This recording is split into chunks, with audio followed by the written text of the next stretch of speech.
சிவகங்கையில் தேமுக சார்பில் எல்லோருக்கும் எல்லாம் என்ற தலைப்பில் முதல்வர் மு.க.ஸ்டாலின் பிறந்தநாள் மற்றும் நிதிநிலை அறிக்கை விளக்க பொதுக்கூட்டத்தில் அமைச்சர்கள் அன்பில் மகேஷ், பெரிய கருப்பன் உள்ளிட்டோர் பங்கேற்றுள்ளனர்.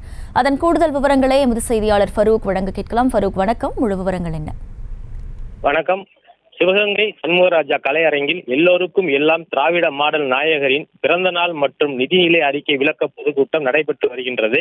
இந்த பொதுக்கூட்டம் சிவகங்கை நகர்மன்ற தலைவர் துரை ஆனந்த் தலைமையில் நடைபெற்று வரும் இந்த பொதுக்கூட்டத்தில் சிறப்பு சொற்பொழிவாற்றுவதற்காக பள்ளி கல்வித்துறையினுடைய அமைச்சர் அன்பில் மகேஷ் பொய்யாமொழி அவர்களும் கூட்டுறவுத்துறை அமைச்சர் கே.ஆர். பெரியகருப்பன் அவர்களும் சிறப்பு சொற்பொழிவு ஆற்ற இருக்கின்றார்கள். இந்த பொதுக்கூட்டத்தில் மானாமதுரை சட்டமன்ற உறுப்பினர் தமிழரசி ரவிக்குமார் உட்பட ஏராளமான தொண்டர்கள் கலந்து கொண்டுள்ளார்கள்.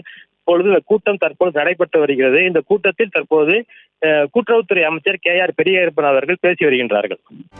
செய்திகளை உடனுக்குடனும் துல்லியமாகவும் தெரிந்து கொள்ள சப்ஸ்கிரைப் பண்ணுங்க.